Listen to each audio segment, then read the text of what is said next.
Salut à tous, aujourd'hui on se retrouve pour l'épisode numéro 201 de l'After Zap Image. Aujourd'hui c'est le dernier match de l'équipe de France.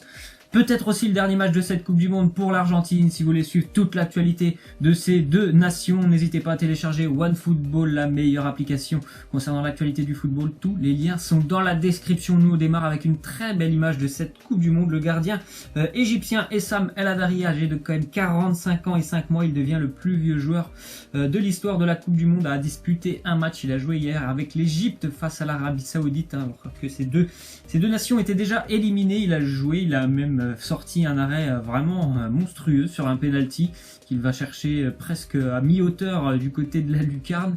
Il l'a détourné sur la barre. Donc voilà, il n'a pas été, on va dire, aidé par sa défense quand même pendant ce match, puisqu'après il a encaissé un autre penalty, puis un but à la dernière seconde, 94e minute. Mais en tout cas, une très belle image de voir un joueur quand même de 45 ans arriver à être présent avec son pays pendant cette Coupe du Monde. On voit d'ailleurs le résultat de cette Arabie Saoudite-Égypte, 2-1 pour les Saoudiens. Grosse déception, je pense, pour l'Égypte après tant d'années d'absence en Coupe du Monde. Sortir de ce groupe avec 0 points. En plus de ça, hier, ils prennent un but à la 94e minute. Donc voilà, je pense qu'ils doivent être énormément déçus. Bravo aussi aux Saoudiens quand même. Hier, ils ont vraiment fourni une très belle prestation. Notamment l'action qui amène le but à la 94e minute. Ça a été vraiment très très bien joué de leur part. Beaucoup de jeux en une touche, des appuis remis. C'était vraiment pas mal. Je pense que vraiment les Saoudiens peuvent avoir quelques regrets, notamment aussi par rapport au match face à l'Uruguay où ils ont été vraiment... c'était pas moche ce qu'on voyait quand même de la part des Saoudiens. Donc voilà, ils sortent quand même avec la tête haute, une victoire pour eux. Je crois que ça faisait depuis plus de 20 ans qu'ils n'avaient pas gagné en Coupe du Monde. Les Saoudiens, Mohamed Salah, il a marqué hier quand même pour l'Égypte, son deuxième but dans la compétition. D'ailleurs, le deuxième but tout court des Égyptiens dans cette Coupe du Monde. Donc quand même une très très belle saison qui vient de se finir pour Salah, que ce soit avec Liverpool ou avec l'Égypte. 58 matchs, 50 buts pour Mohamed Salah, des stats assez incroyables. C'est dommage pour lui parce que bon, voilà, il perd la finale de la Ligue des Champions, il ne passera pas donc la phase de poule de la Coupe du Monde, mais quelle saison incroyable. On espère qu'il pourra continuer à avoir des statistiques aussi impressionnantes l'année prochaine avec les Reds. Ensuite, on voit le magnifique extérieur du pied de Ricardo Quaresma hier qui a permis aux Portugais d'ouvrir le score juste avant la mi-temps face aux Iraniens 1-0. Vous voyez l'image de cet extérieur. Ça a vraiment fait du bien aux Portugais. Ils avaient beaucoup de mal, on va dire, à se créer des occasions avant ça. Voilà, ils sont passés par une frappe de loin et par, on va dire, l'extérieur magnifique de Quaresma. On connaît tous Quaresma pour ses gestes techniques incroyables et notamment aussi par cette qualité, certainement l'un des tout meilleurs joueurs de football. Niveau extérieur du pied, il l'a démontré hier, une frappe magnifique qui se loge en lucarne. Voilà, les Portugais ont quand même globalement vraiment maîtrisé ce match. Ils se sont fait peur sur la dernière occasion iranienne à la 94e. Encore une fois, c'est pas passé loin de l'élimination, mais ils ont quand même vraiment maîtrisé le match de bout en bout. Elle est vraiment très solide défensivement, je trouve, cette équipe portugaise. Ils affronteront donc l'Uruguay en 8e de finale. Dans l'autre match du groupe, Espagne et Maroc, ça s'est terminé sur un 2 buts partout. On voit d'ailleurs cette petite image, David De Gea qui vient d'effectuer son premier arrêt du tournoi. Je crois que c'était à la 25e minute à peu près, sur un déboulé où il est parti tout seul. Je crois que c'est Khalid Boutaïb. Et très très bel arrêt quand même face à Khalid Boutaïb pour De Gea, parce que sinon ça faisait 2-0 pour le Maroc.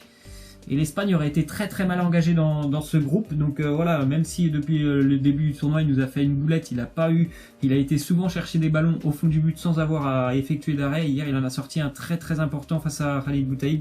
2-2 entre l'Espagne et le Maroc. L'Espagne termine première de ce groupe et ça a été vraiment compliqué. Dommage pour les Marocains parce que je pense sincèrement qu'ils pouvaient mieux faire dans ce groupe. Dommage d'avoir raté le premier match avec ce but à la dernière seconde.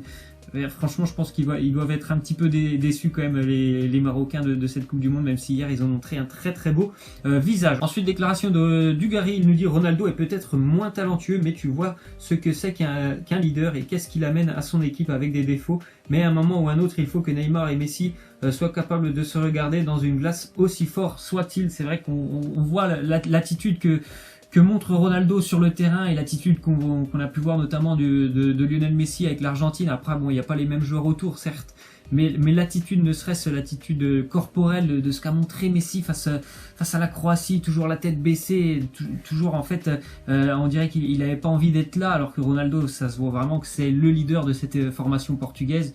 il est toujours prêt à rebooster un petit peu toute son équipe, alors que Messi, franchement, bon, c'est assez compliqué.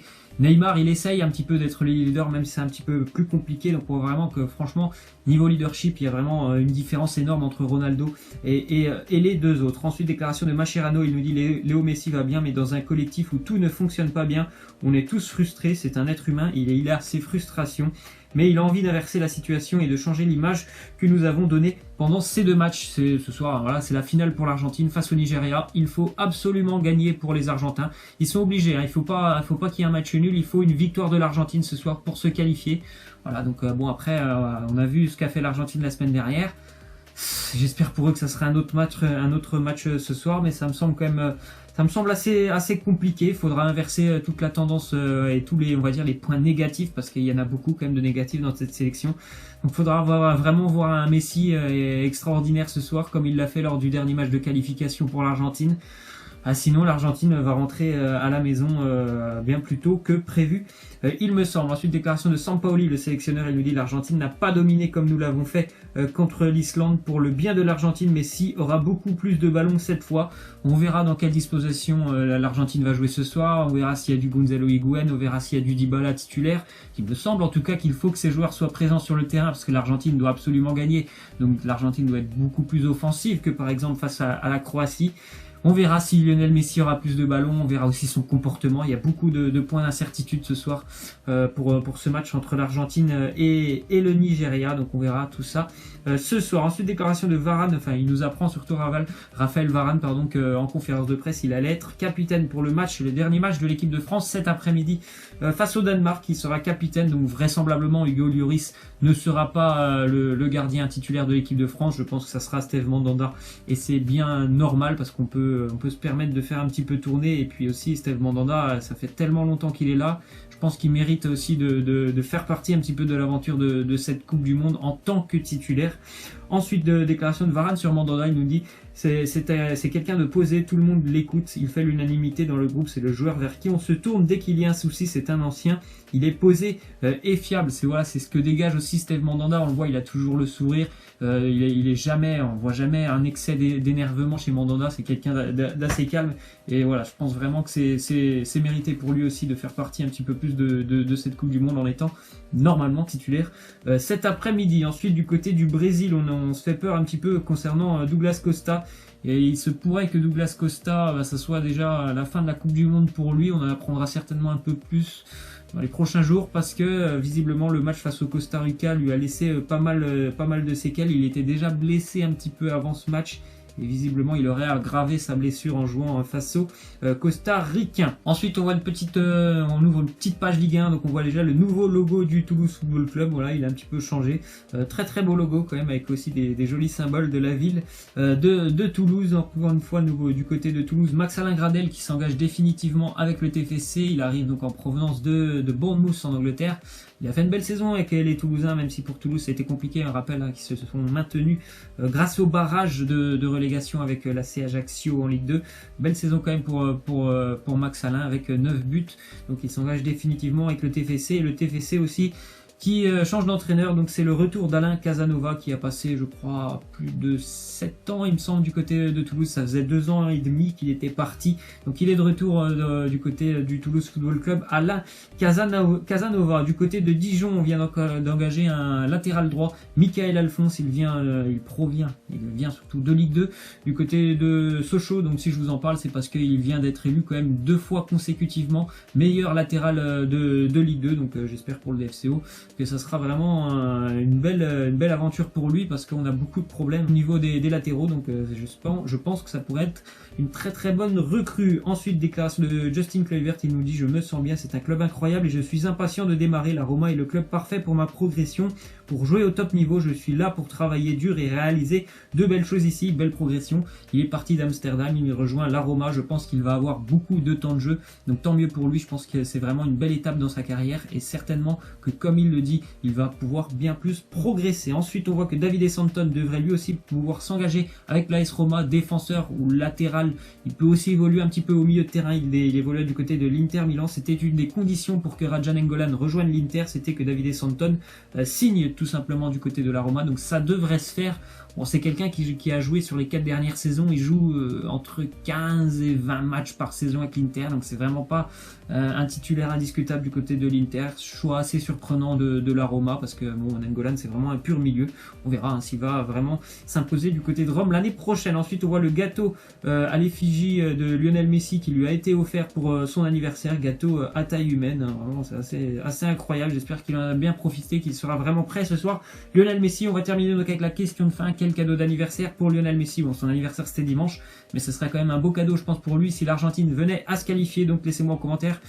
Est-ce que vous pensez que l'Argentine va tout simplement s'imposer face au Nigeria? Pour moi, bah, franchement, vu ce que j'ai vu la semaine dernière, je pense que le mal est trop profond pour les Argentins.